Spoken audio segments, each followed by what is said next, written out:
everyone! Welcome to the channel dedicated to sharing the profound insights and wisdom of Andromedan contactee Alex Collier. If you're new here, you're in for a journey that expands your mind and consciousness, bringing you closer to understanding the messages from the fifth density Andromedan Extraterrestrials. For those returning, we're grateful for your continued support. Before we dive into today's enlightening content, we have a small favor to ask. If you find value in the knowledge shared in this video, please consider hitting that like button, subscribing to our channel, and clicking the bell icon so you never miss an update. Your engagement helps us amplify Alex Collier's message, allowing us to reach a larger audience with these vital messages. We'd also love to hear from you, so please engage with the comments below. Whether it's a question, your thoughts, or even just an emoji for the sake of engagement, every comment counts. We read every single comment, and your feedback is incredibly valuable to us. Additionally, if you'd like to support us further, consider giving a super thanks tip by clicking the heart with the $sign. This small gesture allows us to continue bringing you more of Alex's messages, unfiltered and directly from his lifelong experiences with the Andromedans. Now sit back, relax, and enjoy today's video.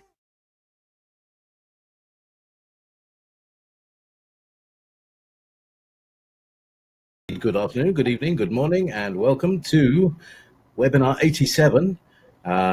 It's been on and off. I always talk about the weather in Scotland just because of, the whole global changes and everything. It's been raining for the last week. It's been flooding here. All the sewers are just kind of, but at other times it's baking hot. So there's kind of lots of extremes of everything.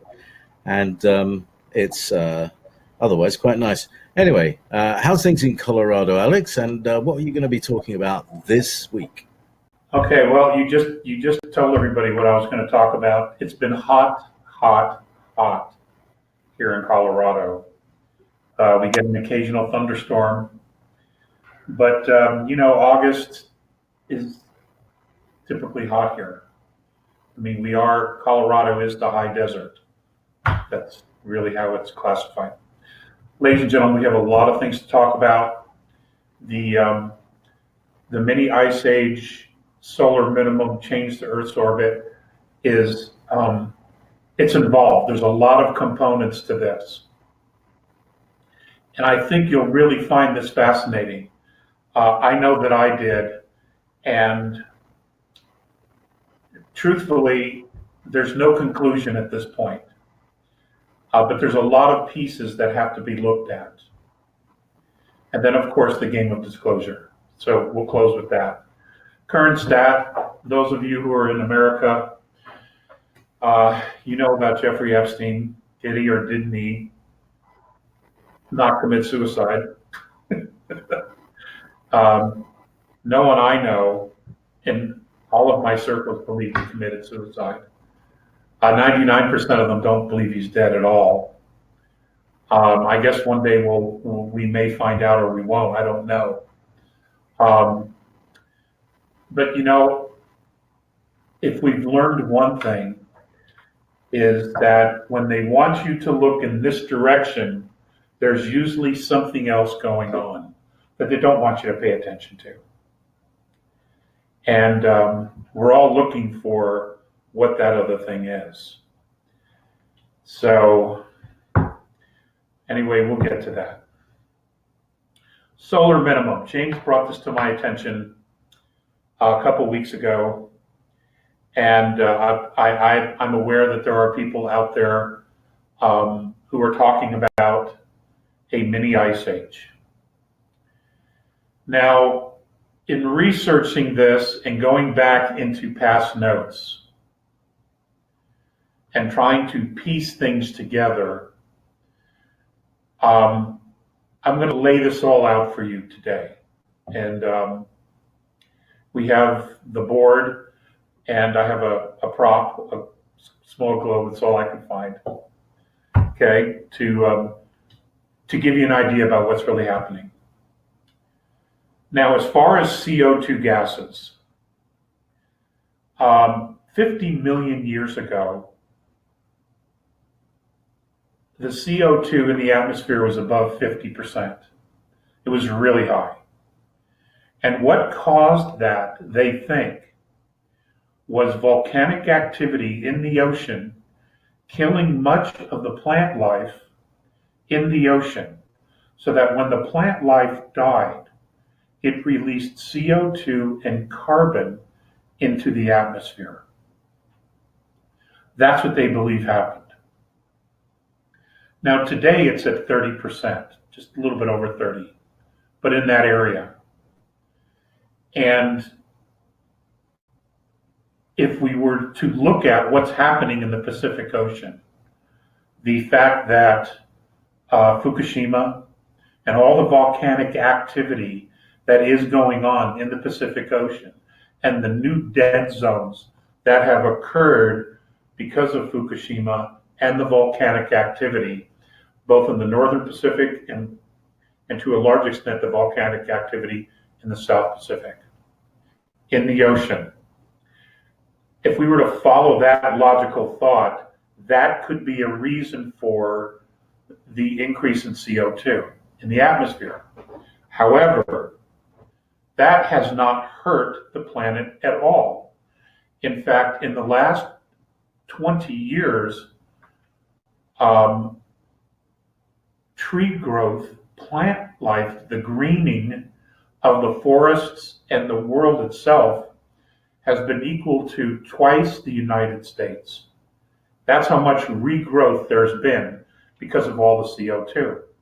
Now, what they're not talking about is that as the plants continue to grow, become bigger, stronger, and flourish, they pull in CO2, but what do they release? They release oxygen.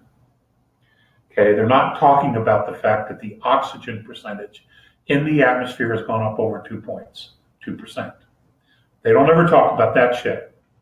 Okay, they don't talk about the good stuff. It's all part of this narrative, but we'll get to that in the end. Now, for 100,000 years, the Earth had a perfect circular orbit around the sun.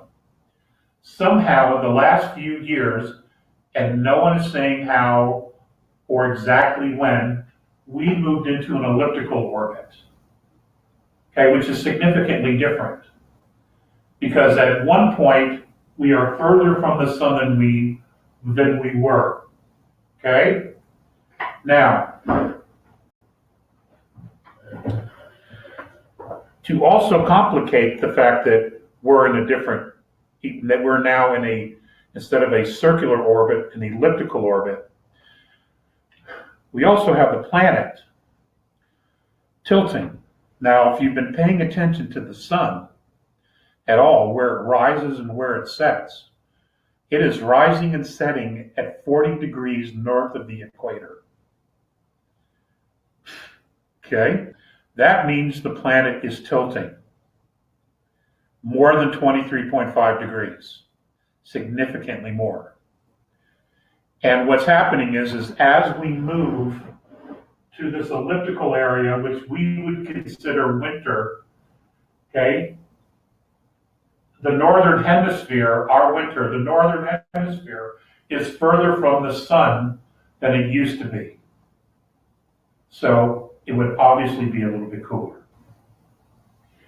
The summers, as you move around, we're closer. It's hotter. Okay? This is just science. This is just science. Now, it's unfortunate, but since 2004, virtually all of the weather universities have all been compromised. And what I mean by compromised is they become political. They are loaded with political agendas, etc. Control, domination. Now, where did the whole climate change story come from? You probably won't be surprised, but it came out of California. Okay, the ship's oceanic laboratory in Southern California. That's who dreamed up this whole global warming thing.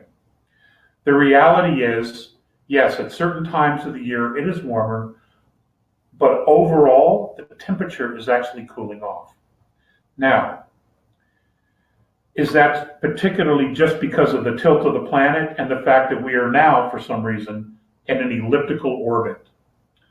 Well, there's several things we need to also look at. Number one, we've been chemtrailed for 25 years. Okay? All that shit has been put into the air, blocking sun rays, radiation, ultraviolet rays, and at the same time, it has been keeping energy that the Earth absorbs from the sun to be released into the atmosphere and then back into space. So it's a two-pronged issue. And now you have Harvard and Bill Gates wanting to spray more chemicals into the atmosphere to block more sunlight, which of course would contribute to making it even colder when we move at our furthest point in the winter from the sun. And the fact that the planet is now tilting further away from the sun in the northern hemisphere is an issue. Okay? It's a very serious issue. Now, we also know that the Earth's magnetic field is getting weaker. No one really knows exactly why that's happening. It could be that we are moving into a situation where the Earth's magnetic field flips. We just don't know. Because there's no one who was alive the last time it happened. Okay? So there's a lot of conjecture. There's a lot of what ifs. They simply don't know. Now we look at the solar minimum and the sun going quiet. Well, we know that it has patterns, but it hasn't always stuck to the patterns. This we know. And one of the issues regarding that situation that the political agenda-driven meteorologists don't ever talk about, and we know that they know, is that for 2 years, there have been 2 small planetary bodies sitting directly under the south pole of the sun. Been photographed, the Navy's photographed it, the Air Force, SOHO, European Space Union, all of the satellites that watch the sun, they know these things are there. There is also another one that rotates around the sun as well. So there's 3 planetary bodies. If you go to WSO, who I've referred to you in the past, they have a new satellite. I don't know if it's a SESI or not. I think it's SESI, where they have a film photograph of one of these planetary bodies drawing energy from the sun. Okay? They caught it. They caught this object drawing energy from the sun. So, question is that why we're in a solar minimum? Is that why we're what we perceive to be a solar minimum? And then there's another factor. The fact that the planets are here and they're not ours. We don't know who they belong to. We still don't really know how they got here. You also have to take into account that we have visitors. And I don't think I have to go into that. If you're new, you can research it, go to some of the older webinars. We talk about it. We give you the references to look up for that information, the photographic evidence that exists. But you also have to remember that our entire solar system is moving through the galactic plane, which is this band of plasma, okay, plasma energy. Now, is it possible, and these are all factors that have to be looked at, is it possible that these planets that are there, are they grounding the sun? The one that's drawing energy from it, Is it taking excess energy so it doesn't create an EME that will hit the planet and pound us into the Stone Age again? Is it possible that they're there actually to keep it calm as we're moving through a very specific part of the galactic plane? These are all factors that have to be looked into it, because these are actually all factors of where we're at. If you look at current stat, all of these things are going on all at the same time. Now, the only reliable weather model that most people check who are not politically driven is the Russian model. Now, according to the Russian model, they project that we could be going into a mini ice age that could last up to 7 years. The coldest part of this mini ice age would be from 2028 to 2032, a period of 4 years. But there's no hard science. It's what the models project. But you have to ask yourself, are they factoring in all these other components, you see? And they're probably not. They're probably not. So the fact of the matter is, we're not really sure. What we are sure about is that not only is the Earth's atmosphere getting warmer, but so is Jupiter, so is Saturn, so is Venus, so is Uranus, so is Neptune. All of those atmospheres are not only getting hotter, but they're getting brighter. Okay, now the brighter could be from plasma, because the entire solar system is soaked in plasma. But as far as the heat, if you have significant space weather, solar winds, space winds, if we are in an area where there's different types of gravitational fields, and I am referring to the galactic plane, what happens is that when an atmosphere is compressed, it gets hotter because it's not able to release energy back into space. So the same thing that's happening to Earth, even though these other planets in our solar system have different atmospheric components and environmental systems, there is an absolute pattern amongst all of these planets. And that is that they're getting brighter and hotter, and their atmospheres are compressed. Now, you and I both know there are no SUVs on Jupiter, Saturn, Venus, Uranus, and Neptune, okay? There aren't. So we can take that off the table. There is no manufacturing plants. We can take that off the table. And yet, we have the same scenarios happening with these particular planets. So the common denominator is space weather, okay? Something's going on outside our atmospheres that is contributing to what we see.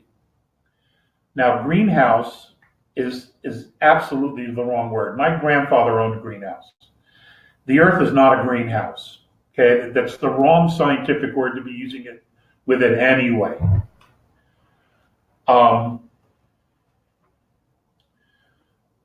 But that's okay because, they don't care. The agenda here is more control over humanity. It's not creating more freedom, it's more control. Now, we could shut down the entire United States, do the Green Deal, okay? Go back to bug and carries like we were all Amish. We could do something that insane. It wouldn't make a dent in any of the CO2 at all. Okay? Because man-made components to this average less than 1%. That's the science, not the census, not the consensus. That's the science. Now, the consensus on this crap, what happens is you have think tanks that come up with these numbers, and they will say to the public, state publicly, 85% of climatologists agree with us. That's the people that were on their board. Those are the people who were part of the study that they did, which might be 4, 5, 6, 10 people. That's it. They lie about everything because they all have their own political agendas. And the biggest political agenda is to get more research money from the taxpayers to pay for study after study after study after study. That's what it's always been about. Now, as far as pollution, as far as the pollution of the ocean, China and India, if you don't fix those two countries, it doesn't matter what the rest of the world does. You want to know about all the plastic in the ocean, which our media blames the United States for? It's China. It is China's 80% of all the plastics in the Pacific is because of China and their commercial fishing. That's a fact. But again, the media lies because they have a political agenda. All you have to do is take the time to actually do the real research. It's available. You have to really work to find it because they're suppressing it. Why the hell else do you think that the left and the socialists, they're all in bed with Facebook and Google? To shut this down because they want control. I'm not trying to hurt anybody's feelings. I'm just telling you the way it is. This is what it is. Okay? We don't know if we're actually going into a mini ice age. It looks like it, but it's consensus. You don't know. There's an Air Force newspaper, an Air Force white paper that was done, and it's called Controlling the Weather, United States Air Force 2025. You might want to look that up. I believe that's still on the internet. And it's one thing to make it rain, but it's another to change the entire environmental landscape of the planet. We're just not that good. No one is. Okay? The Earth knows what she's doing.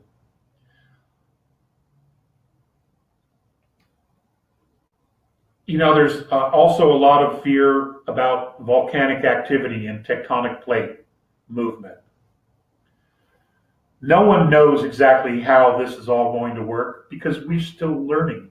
We are humanity. We are babes in the woods as to how a lot of this still works.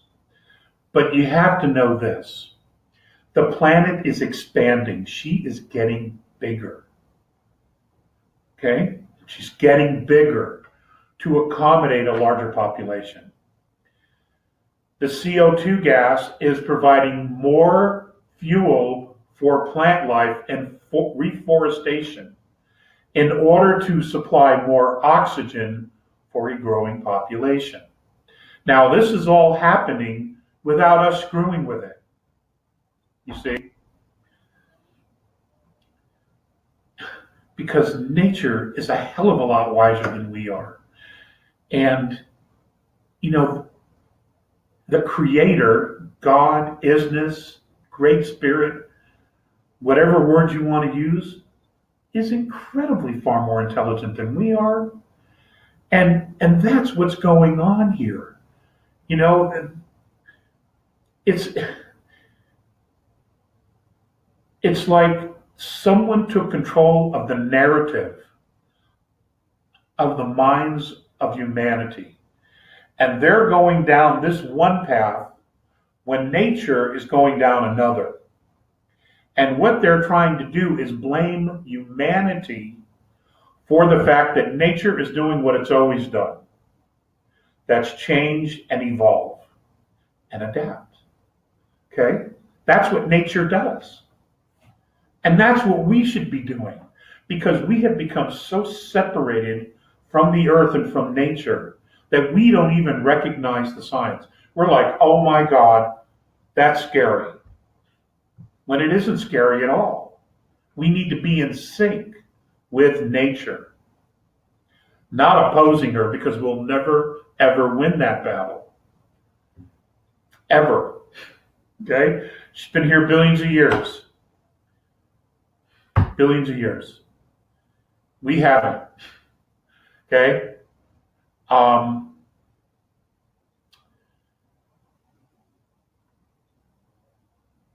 And as far as the Earth's orbit, I want all of you to pay attention to the moon. Just before it moves into the dark of the moon, I want you to pay attention. And I want you to note if the moon looks smaller to you now than it used to. Does it appear to be further away from us than it did before? And you just had a big full moon. Did it look bigger to you than it normally was? See, these are things you have to pay attention to, because these are things that are going on around us. But we're not paying attention because someone else wants to control the narrative and they want our attention. They want us to focus on all of this ridiculous nonsense, okay, of politics, which, 90% of it's all contrived.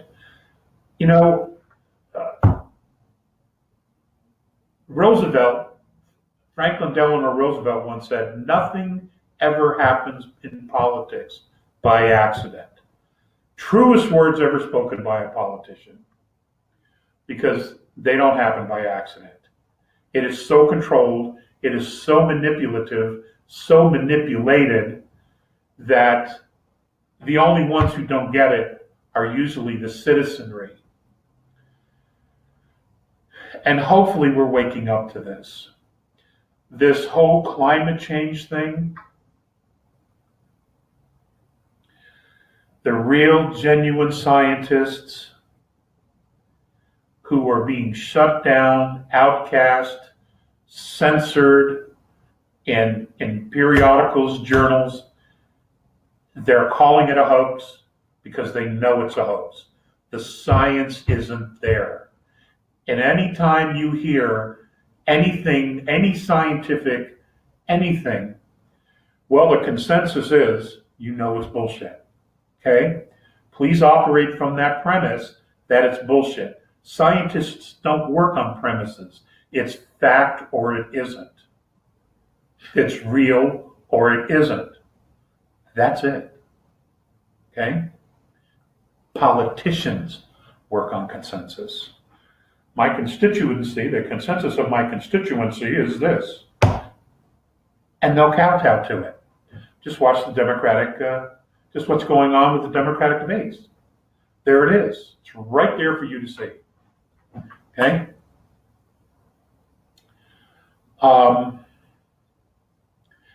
As far as the Earth's elliptical, I don't know about that. I'm still working it. I am still working it. I don't know at what point this happened, and I don't know how long it will last. We just don't know. But we've moved from a perfectly circular orbit around the sun to an elliptical orbit. And at the same time, the planet, the northern hemisphere, is tilting further to the south, which means during the summer, we're in direct sunlight, which is why we have the caps melting. During the winter, we're further away, so it's going to be colder. But the Arctic, the southern hemisphere, is directly in line of the sun. It's not the way it used to be. It is not 23.8. The sun is in fact rising and setting somewhere around 40 degrees in the northern hemisphere.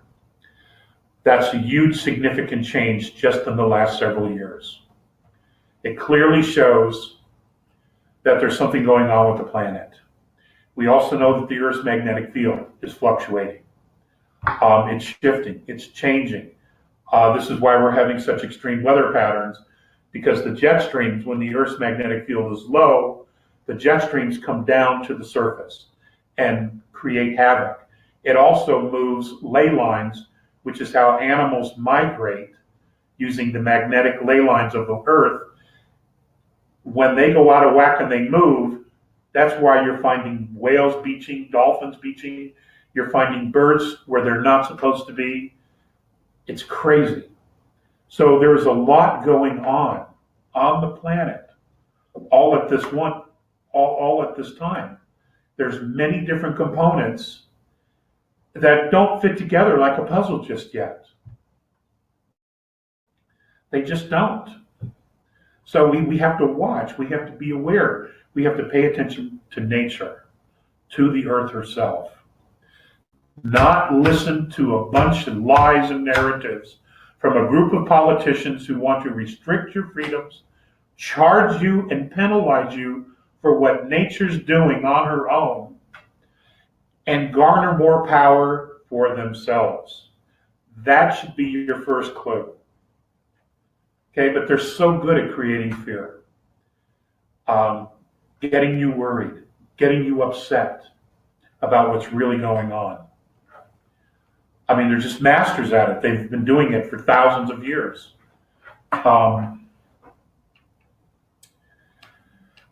So that brings us to the game of disclosure. I would suggest all of you, if you can, it's a very quick read, it's an interesting read. Oh, God, I just had a brain fart. God, I hate those.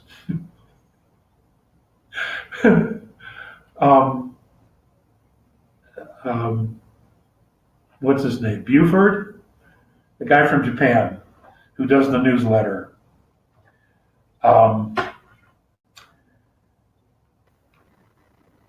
JP, you know what I'm talking about? Okay. Anyway, he has a very interesting newsletter. Benjamin Fulford. Fulford, that's it. Perfect, thank you. He's got a very interesting article this month, newsletter, and where he talks about some of the things that are going on regarding exopolitics. One of the things that he's talking about that he was shared with him by his military contacts is that there's a bunch of rogue ETs that are here that have been chased all over the galaxy.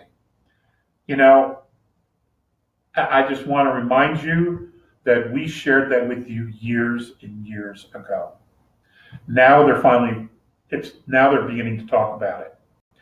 Also, there's an article that the Pentagon posted, a story that the Pentagon posted, and that is that they're going to start training the Army to fight underground. Now, there are already units that do this. They just can't cover enough ground. So they're going to expand that platform, and they're going to now start training people to fight underground.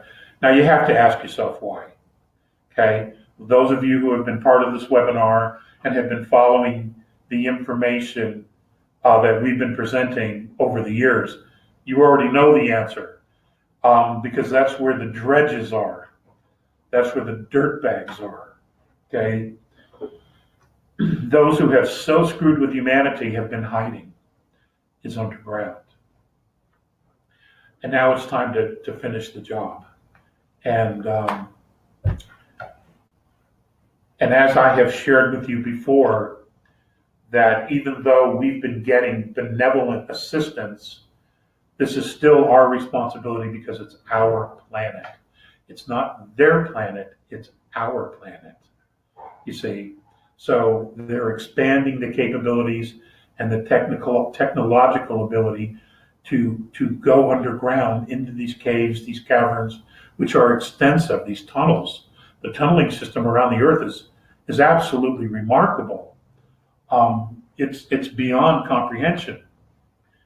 And it has been because there was a lot of mining going on here, and there were Hyperborean races here in the ancient past that specifically lived underground, that many of them aren't here any longer. They either died off or they got a one-way ticket to someplace else, or as the Beatles would say, a ticket to ride, and they bailed. They went somewhere else. So, you're going to want to pay attention. It's amazing the little bits and pieces that are coming out now regarding exopolitics. And when I say exopolitics, I'm referring to the whole UFO, alien, ET field, okay? Some of that would also encompass quantum physics, but I'll be real specific when we get to that particular field.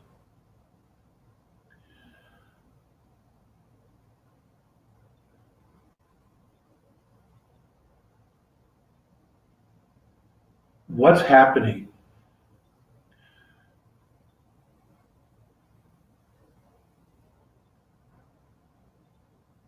is, and this is happening all over the world, they have to come clean about what's going on in our solar system. They have to come clean about what's going on around the sun. The photographic evidence doesn't lie. And the only way they could keep it from everybody would be to just shut down everything. And they can't afford to do that, okay?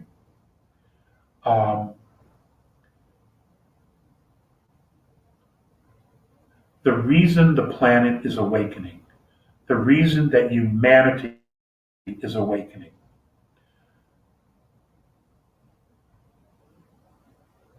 the reason that many people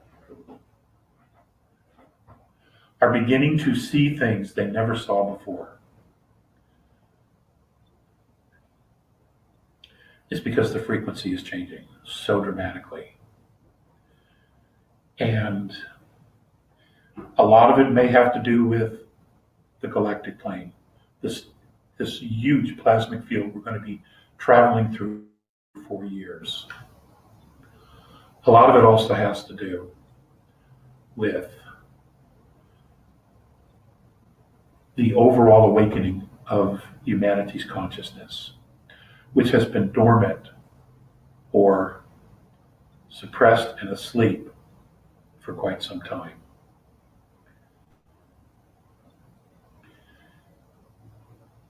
No one knows exactly why the timing is the timing. The universe is full of mysteries. The dimensions are full of mysteries. Our ocean is still a mystery to most of us. Okay, we still haven't explored most of it. Haven't got a clue what's really down there. The inner Earth, the tunneling systems, the ancient underground cities that we have yet to find. They're still a mystery. How did they get built? Who built them? Why did they build them? How did they survive in these underground places? These are all mysteries yet to be uncovered and deciphered. Our DNA is still a mystery. It moves interdimensionally. Our DNA moves interdimensionally. Okay, in laboratories it's there and then suddenly it goes away. And then suddenly it comes back. Well, it doesn't dissipate because it comes back. That means it moves into another frequency. It moves into another dimension. And then it comes back. That's right. Your DNA does this. Because you are still a mystery. We, combined together, are still a mystery.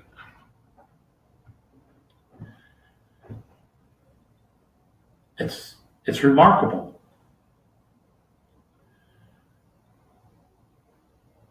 And how many of these mysteries we solve? Hell, I don't know.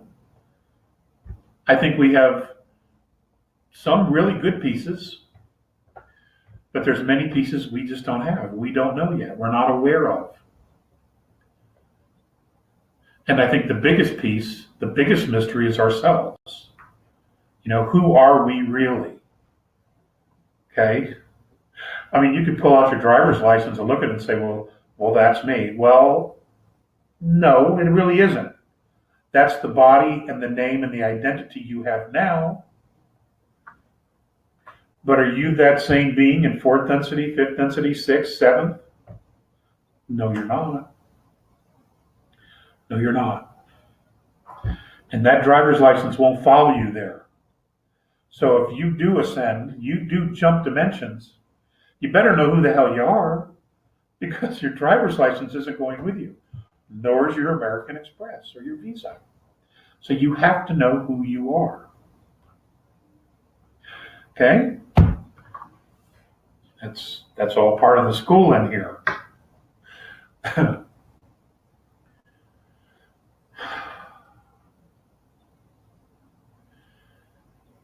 We just don't know everything.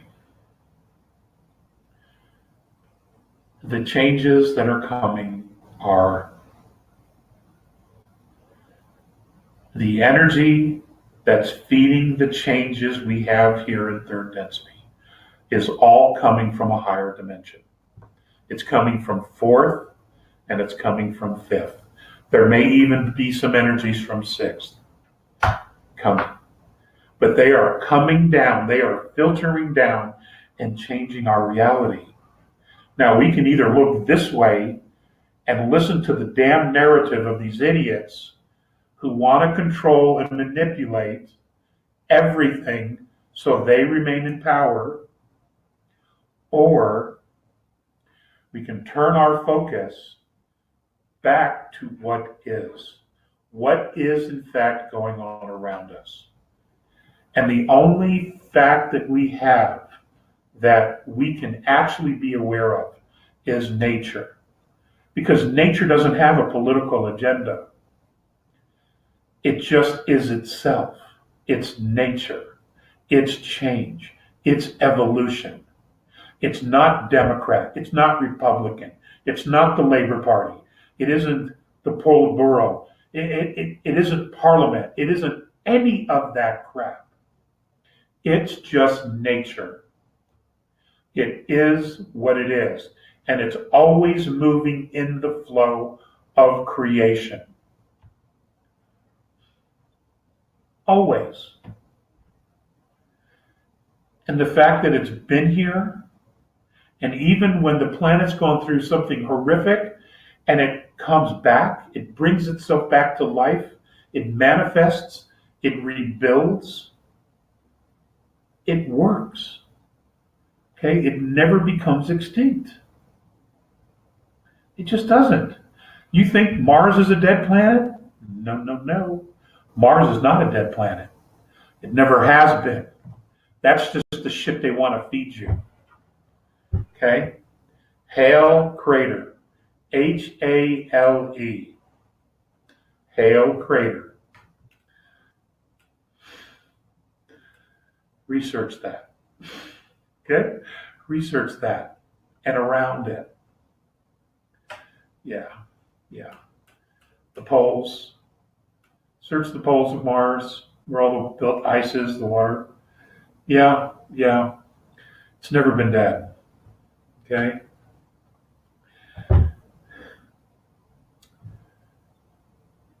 The door that's going to give us the most answers at this point, that's going to tie all these things together, is the science we know as quantum physics. It's still in its infancy. As much as they think they know it, it's still in its infancy. But it's opening doors. It's opening windows. It's creating thought. It's creating intellectual insight into all the spiritual questions we've ever had.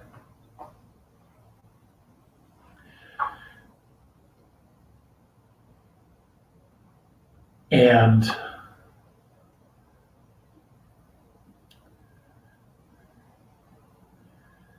years from now, maybe 4 or 5 years from now, deservedly, it will draw a lot of our attention.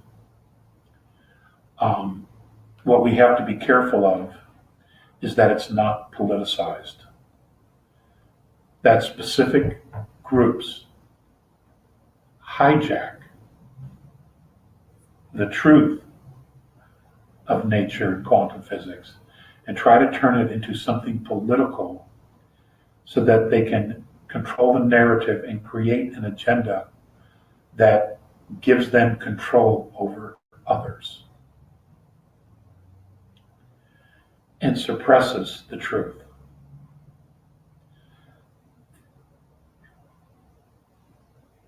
You know, if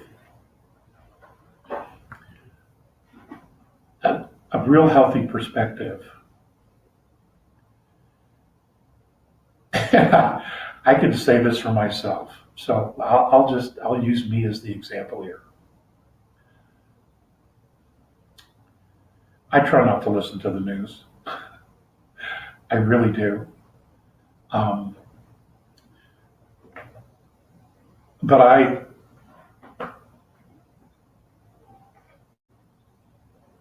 I love my country. I love humanity.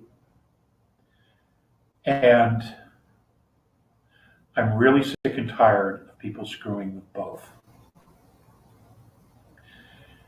And I want to see those who have committed treason, sedition, I want to see them get their comeuppance. Okay? I do. Now, I realize that I should be turning the other cheek or I should be forgiving them. Well, I do forgive them. But I also think they need to get their comeuppance. Because the damage and the harm that was created by those who wanted power, who were addicted to power at any cost, the debris field, the swath of destruction that they have heaped on humanity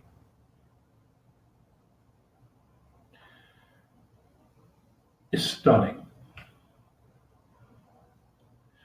And there's no way they should walk from it.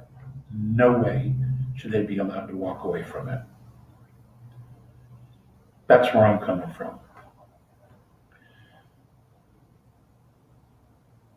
Now, on the other hand, look at this amazing gift that they've given us.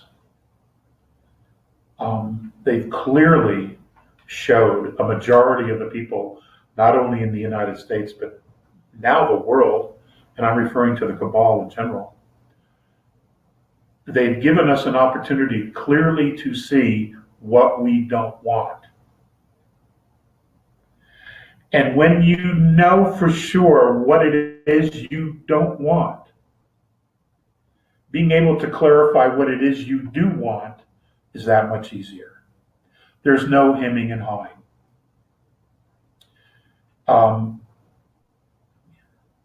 I definitely don't want this. So, what's your choice? Your choice is to create what you do want and find other people around you that want what you want or are willing to work with you to create what it is that you want or that you collectively want. And I think that's what's happening. That's what I believe when the Bible says separation of the wheat from the chaff, is that a significant portion of the population, if not the single largest majority, are going to break away because they want something completely different, and they're going to take humanity in a completely different direction than this nonsense that we've been fed for thousands of years. Because we know this doesn't work. Power and ridiculous wealth in the hands of a few is a disaster for humanity. Okay? We now know this. There's no question about it. The only people who would support this are those that have an IQ of a dinner plate. They're the only ones who would support something like this. Or they're so corrupt or so compromised and so blackmailed that they're terrified to raise their IQ above a dinner plate. So that leads me to the next thing we're going to talk about. And I've already told James what the next webinar is going to be in September the 6th. It's going to be about transhumanism. Okay, so let's talk about this.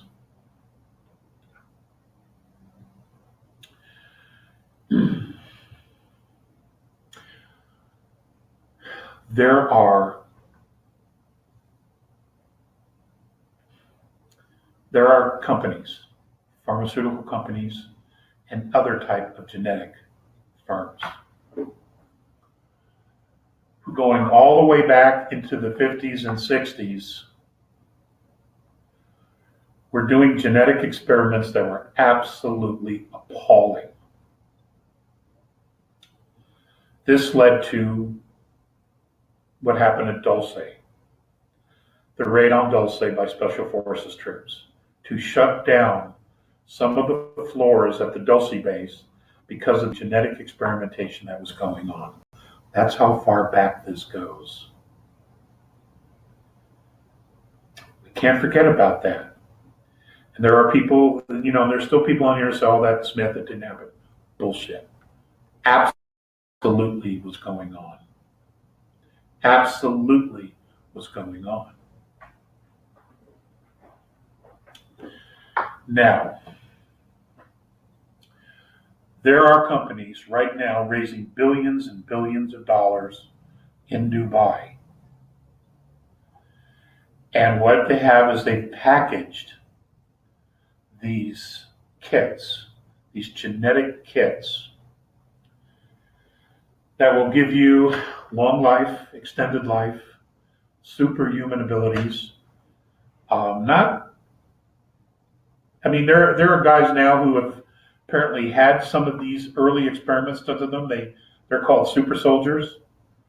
You might want to maybe do some research on some of the things that they've talked about. But this is going to a whole new level now. Now what these packages are doing is they're promising you that you will no longer be a Homo sapiens sapien. You will be a hybrid sapien. Okay? The next best version, human being 2.0.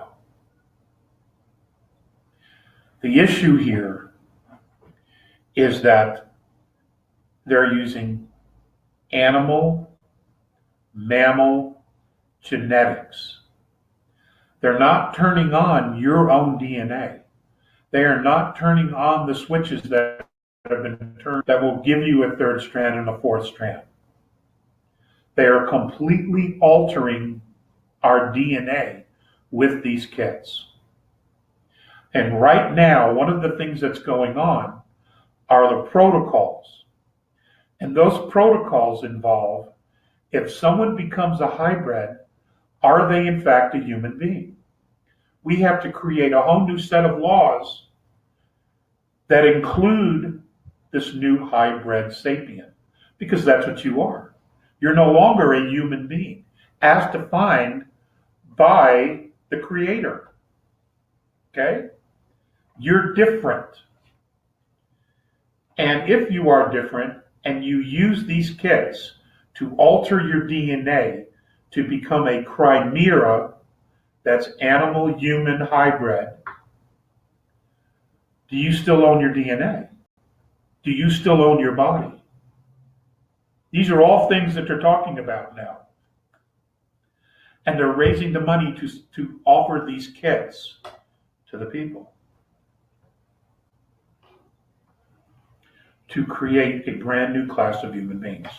Now, if you remember, I told you a couple years back that as soon as the cabal realized, the deep state, the Illuminati, the regressives, alien groups every year, when they realized they were in big, big trouble, they threw everything against the wall. They launched all of their dastardly plans all at once, because they had a rollout that was going to go down. But there was intervention, okay? There was outside intervention that's like, no, you're not going to do this. So the only thing that they could do to respond was to launch all of their agendas at once. This was one of them. Okay, this transhumanism thing. Now everybody's going to have to make their own decisions, their own choices. But you need to be absolutely crystal clear that if you go down this road, you are no longer a human being as we know ourselves, as defined now. You become something else, and so do your offspring.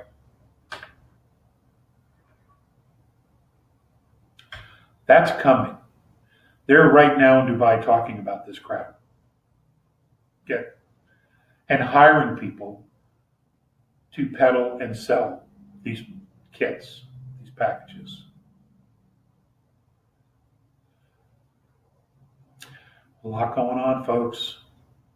There is a lot going on. And I realize that it's really hard to stay on top of it.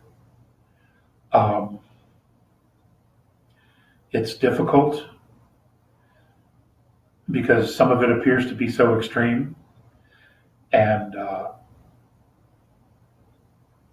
but nonetheless, these are all pieces that affect the whole. Okay?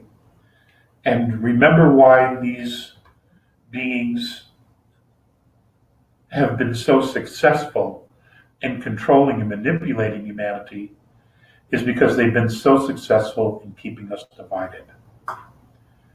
Okay? Creating the divisions between black, white, red, yellow, Christian, Muslim, atheist, Buddhist, Hebrew. They've been phenomenal at keeping us divided and arguing and fighting with each other. All the while, they've been moving us on a chessboard into a checkmate position.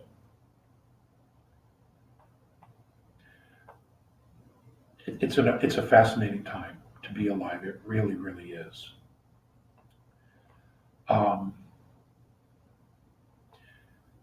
Regarding the RV, the global currency reset, 188 countries are ready to go.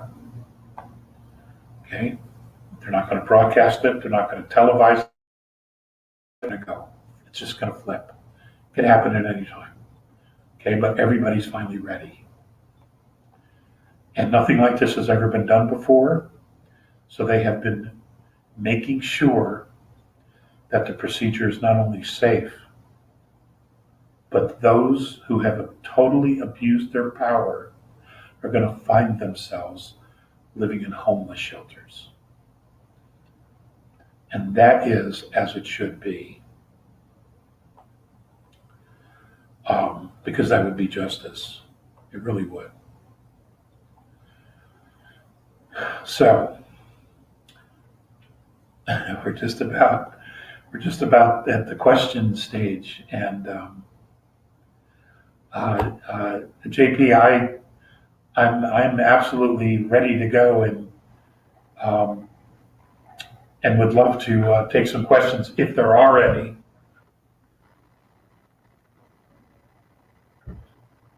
Hello. Hi. Good. Yeah, we got a few quite interesting questions this week. So, starting off, you were talking about DNA just now, and Margaret Moreno is asking, what happens to the DNA we provide when we do an ancestry test? What happens to it? What do they do with it? Yeah, who else looks at it? Oh, that's a really good question. I don't know. I know that it's cataloged. I know that if you use the current commercial DNA folks, you buy the kit on the online and you do it and you mail it back to them, and they, in 4 or 5 weeks send you back something saying, well, you're from here. I know that those samples and whatever data they find is given to here in the United States to the US government for cataloging. That I know. In fact, if you read the fine print, it even tells you that on some of these, because I've heard people talk about it. But most people don't read the fine print. They just like, I want to know, here's my 69.95, and off you go to the races. So I don't know what it's like in other countries, but I doubt it would be any different.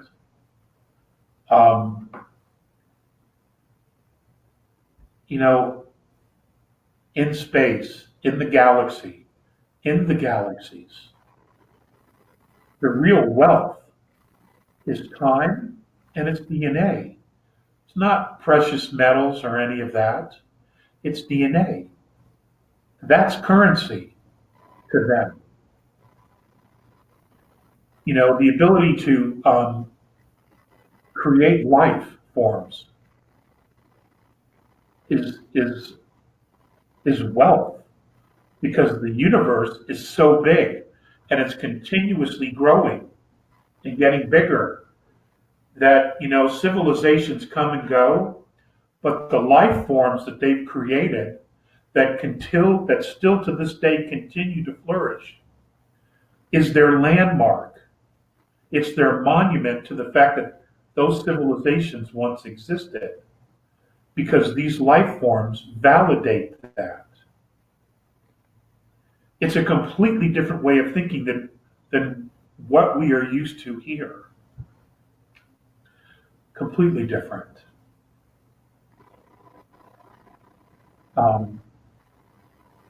The average lifespan of an extraterrestrial is at least 1,000 years.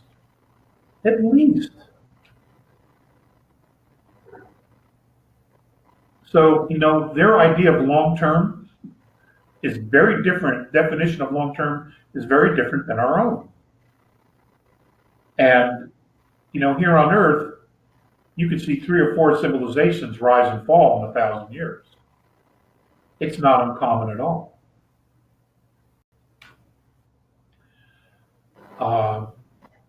When they visit and they're here for 100 years, it's a weekend.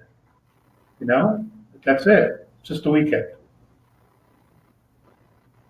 So I would think if you could go online to any of these companies that sell these kits, and you look at the legalese that's on their webpage, it will tell you what happens to your DNA when you do those packages. Okay, JP. Okay. Mark Thrall is asking, Alex, what would you call the system the A's live in? It's surely not capitalism.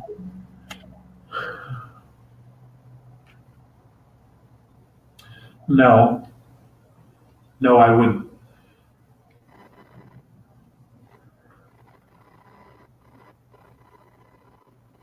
Who asked that question, Mark? Mark Thrall. Mark, okay. Mark, that's an outstanding question. The truth be told, I don't really know, because my experience has been limited to 91 days in their environment. And in that 91 days, I was only in one place, on one floor of a mothership. I didn't see the rest. I didn't experience the rest. I didn't experience their home worlds.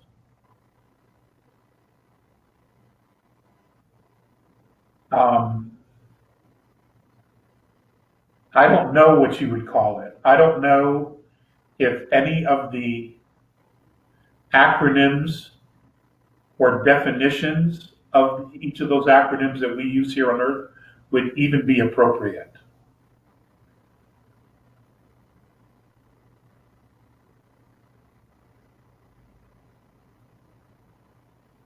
But let's just review it, okay? And let's see what folks come up with. They have marriage. But at the same time, if a brother or a sister's partner dies, they will absorb the members of those families to their own, and they become one large family.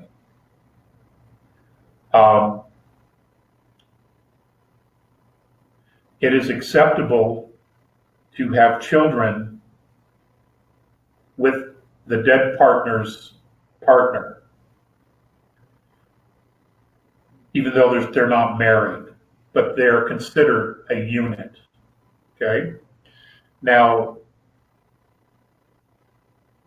the creating of a child, of creating life, can be done either in a lab, where both partners contribute to it, and the baby is born not in a womb, or they could have a natural childbirth, where the woman carries the child. The children grow up. They're at least 5 strands, 6 strands, 7-strand DNA. So their ability to learn and grow is dramatically different than ours. Okay, so we can't compare apples to apples. The children go to school what would be equivalent to us of 150 years, where they are taught all of the sciences, everything that the civilization and the culture knows up until that time. In other words, they don't teach them useless nonsense that's 5,000 years ago, unless it has to do with the history of their race. Everything that they're taught is current time, current time, current time. So when they're ready to move on their own and choose which field they want to participate in to contribute to society, they have all the sciences they know. And they can choose one, and they can do it for 50, 60, 100 years, and then they can change it. Again, they live an average of 1,000 years. Many live 2,000 years, or even longer in the case of Phaseus.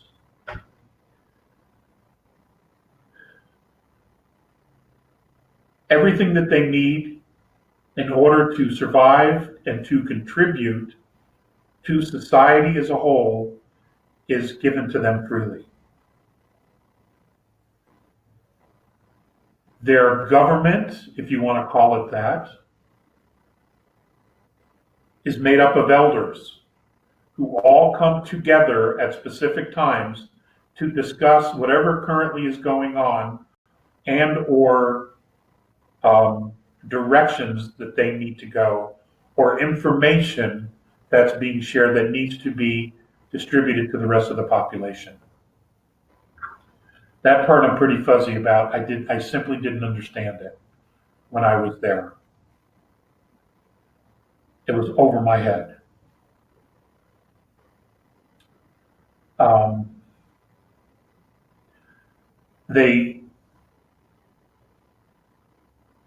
They live on planets. They live above the surface. There is an androgynous portion to the Andromedan civilization that lives above ground and below ground. I don't know why. That's just what they do. They are completely whole and self-sustaining colonies, planets. They don't have truckers shipping anything in. Whatever it is that they need, they grow. And everyone participates, shares in the abundance. And apparently they always live in abundance because they would never accept anything else. Medically, the only times that I've heard that someone would get hurt or injured is when they were on a science expedition.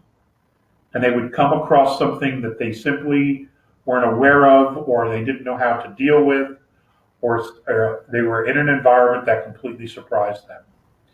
But they can repair the body very easily, quite easily.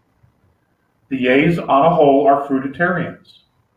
They grow fruit like we grow vegetables, and whatever the components, the nutritional components are inside those fruits, it gives their bodies everything that they possibly need. And I was able to see one orchard on the mothership, and the trees looked like redwoods, and they grew all these different fruits. I couldn't tell you what the fruits were. They were colors we don't have here. In fact, the first time that I was there, they were all black and white. Okay, the colors were all black and white. It was one or the other, because my mind simply did not know how to interpret what it was seeing, because I was seeing it for the first time. In other words, I couldn't see the colors because I had no point of reference to the colors. So my mind created a black or white. And it took a long time for me to adapt, weeks and weeks.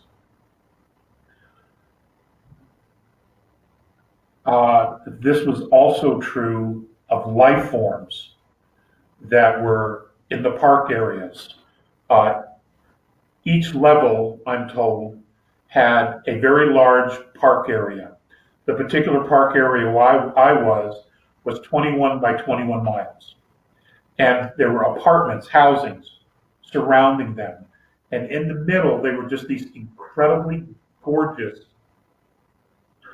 parks, like a Central Park or Agora Hills. That was always one of the first places that I thought about in Calabasas, between Calabasas and Malibu. It's just an absolutely beautiful area with rolling hills and trees and wildflowers and all kinds of different life forms.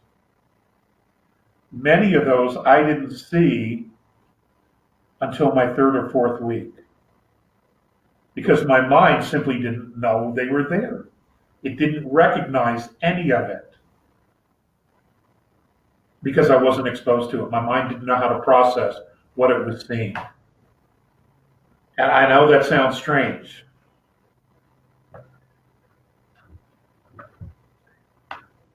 but it took a while. I made a lot of mistakes.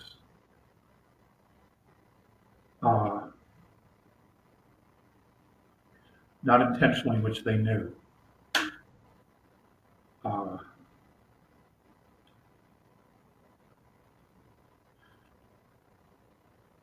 It was an amazing time. It was a very hard time, but it was also an amazing time. I put a lot of pressure on myself because,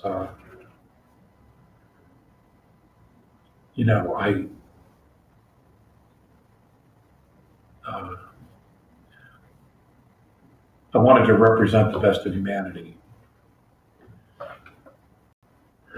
because I was aware that the history of our planet had been shown to a lot of the younger Andromedans. And my first interaction with the children was not at all positive for me. So I always made an effort to rise above, to do more. But it was difficult, especially when I couldn't see things that were right in front of me. But they understood. They understood that I was seeing things. I was in an environment for the first time, and my mind just simply didn't know how to process what it was seeing.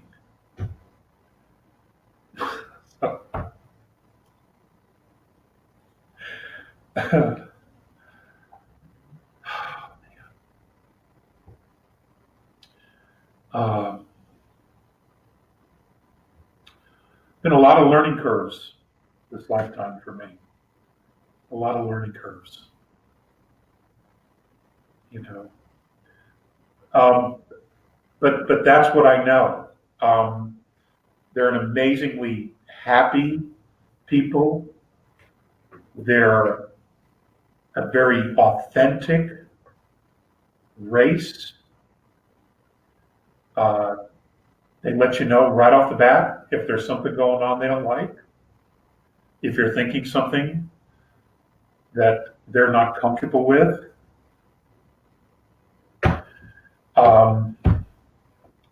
They'll let you know right off the bat. And, you always know where you stand. And there's real strength in that. There's real honesty in that.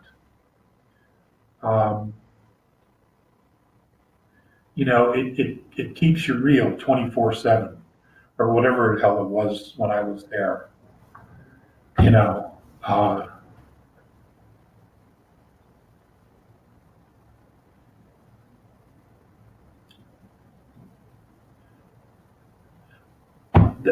So whatever your thoughts are on that, I'd be happy to hear. I don't know what kind of a civilization you would call that.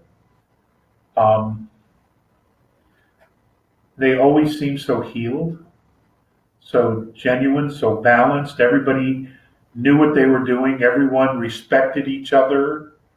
I didn't see any cussing. There was no road rage. Okay.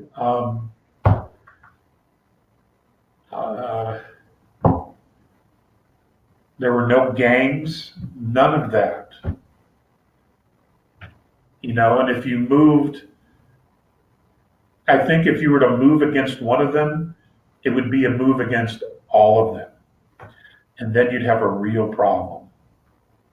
So, you'd find yourself floating home in space. No shit. Out the airlock. That's all I got. Okay. Airlocks. Now, Starcat is asking you to comment on the matter of the weaponization of the Earth biosphere by dangerous advanced technologies. The human traitors responsible for this, and how the benevolence are going to address this how the benevolence are going to address this fact moving forward in a society that has been fully indoctrinated, lazy mouth, indoctrinated and controlled. JP, in your opinion, is she referring to HARP and things like that? The weaponization of the Earth's biosphere, advanced technologies, so chemtrails, HARP, right. That stuff, right. And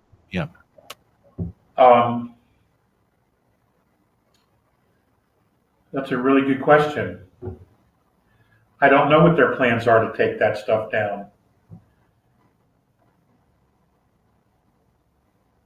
I don't know if that's something they themselves would do, or if they would. Let me put it to you another way. And I can only speak for the Yays, because that's the only relationship that I've had. I can't speak for any of the other races. Just to add a bit more, she's saying cell phones and nanotech, 5G, and so on as well. Okay.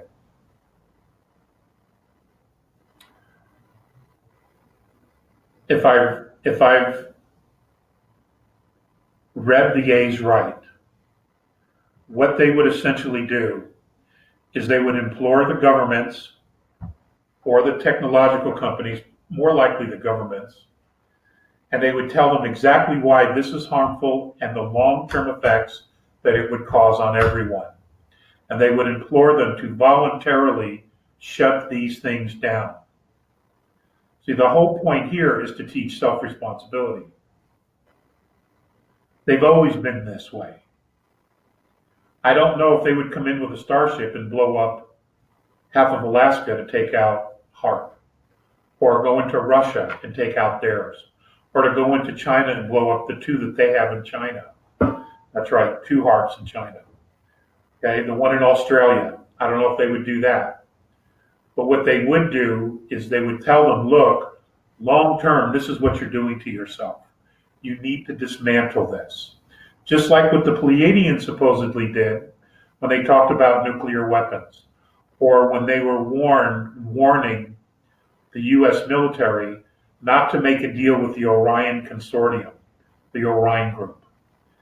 And we didn't listen. They were like, we will give you technology, but you have to dismantle these things because of the long-term harm they're going to do to you. That's pretty much the approach. Because as paranoid as our culture is, if they were to come in and take these things out, we would probably see it as a threat. But if they come in and say, look, you built this thing, this is the damage it's doing, the long-term damage. You need to take it apart, shut it down. There's another way to do this, or to do something else that's beneficial for all of humanity. And we will show you how to do it. We will teach you to build it for yourself. But you have to be responsible for you. Now the 5G, that's going to be a disaster. It's going to be a disaster because it is a microwave. And there's not one scientist that has anything good to say about 5G. Not a single one. So, we can only hope that the awakening speeds up and that enlightenment gets a real, genuine foothold with the leaders of this world. Or we, the people of the planet Earth, we, the population, the human beings on this planet, we have to exercise our authority as the human race and just shut these things down ourselves. Just turn them off. Take them apart. That may be what we have to do. We may need to re-exercise our authority over governments. Because it's the people that created governments. Okay? And it's the people that support governments, good or bad.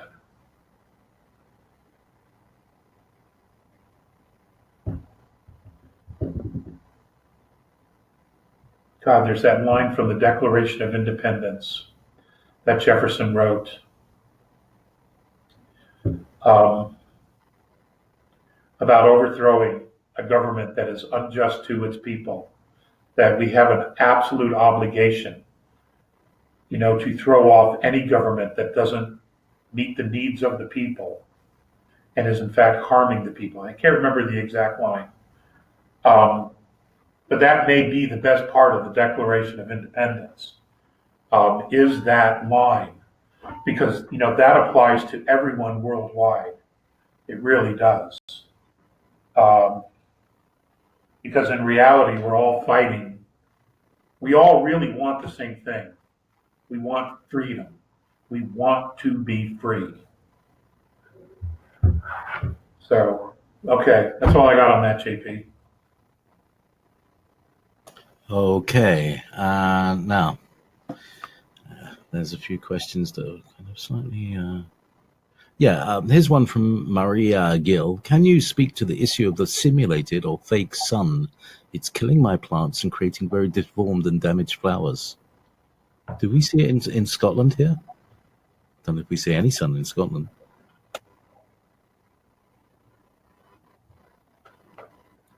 I don't have a lot of info on that. Here in Colorado, I've never seen it.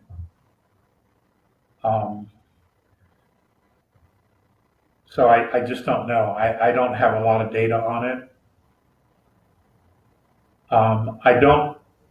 I just don't know what it is, frankly.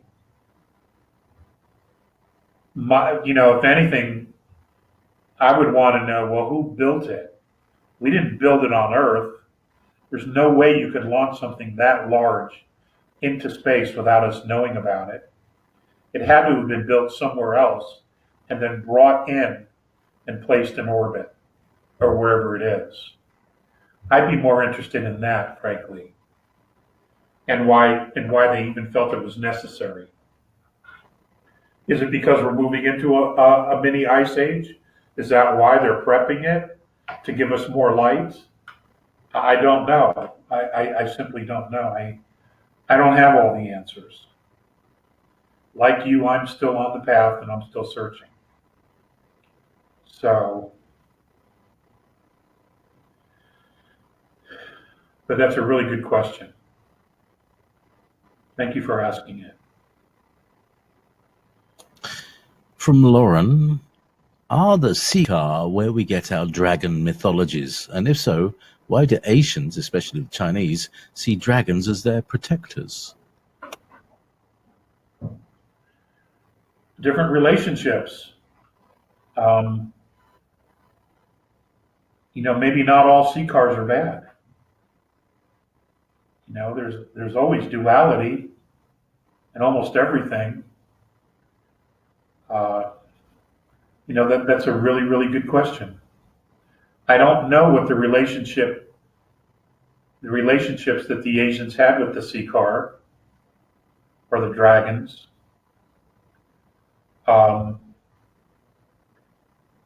But it's obvious that in other cultures, the dragons, aka sea car,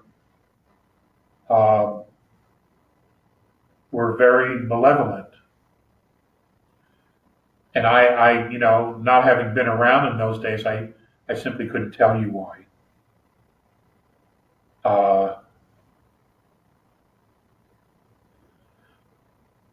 I'm absolutely sure about the information that I've shared, over the last 28 years about the sea car and the reptilian race. Especially the malevolent groups that I've shared information on. I'm absolutely positive about that information. But I also know that there were others who weren't okay with that they themselves wanted something different. But the reptilian races live in a class system. And if you were not of a royal class, then you were controlled and manipulated and used for whatever the bidding of the royal class was. You did not have any freedoms. And it's that group, the warrior group, that has been known to be the most abusive to other races.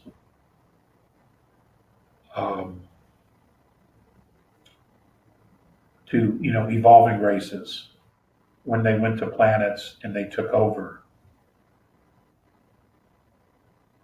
And it could be they fed off the power, they fed off the fear. Some of them found a taste for the flesh. These things are all documented. And they're not just documented on this planet. There are other places where, this is history of other civilizations, is their interactions with this group. So it just is what it is. I think one day, maybe our children's children will know the full story about it all.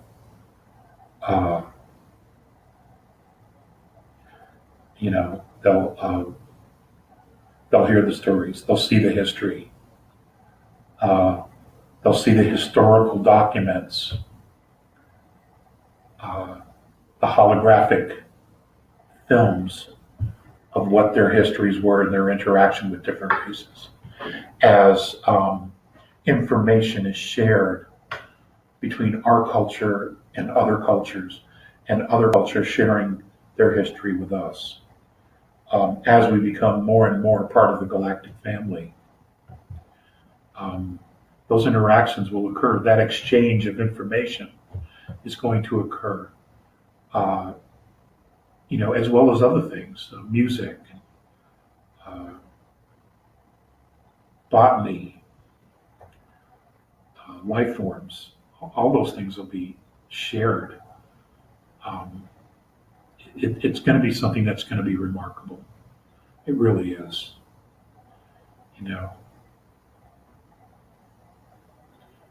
So, oh my God, it's time already?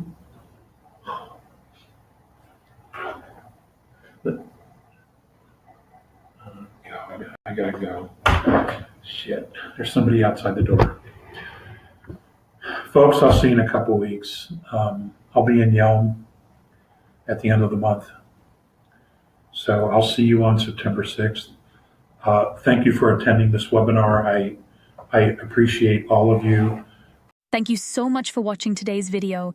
If you found it insightful, please like the video, and if you haven't already, please subscribe to our channel and click the bell icon so you don't miss out on future updates. If you have any questions relating to today's video, please also leave them below. We read all the comments and take on board what our viewers have to say about Alex Collier's work. Remember, your support helps Alex Collier's knowledge and the messages from the Andromedans reach more people. If you'd like to support the channel even more, you can give us a super thanks tip by clicking the heart icon with a $sign. It really helps our team bring you more content. Also, be sure to visit alexcollier.org to sign up for our regular email newsletter. It's the best way to stay updated with the latest news, exclusive content, and upcoming live webinars. For the latest insights from Alex Collier, check out alexcollier.live. And if you want to explore over 250 past webinars, head over to alexcollier.tv. Thank you for being a part of this journey and supporting Alex Collier's work. We couldn't do this without you, and we're genuinely grateful for your support. Until next time, stay curious and keep exploring the vast mysteries of our universe. If you would like to see the Andromedan contactee Alex Collier live via video stream, we hold a live online seminar every Friday at 2 p.m. Eastern Time. For more information on upcoming live webinars, please visit alexcollier.org.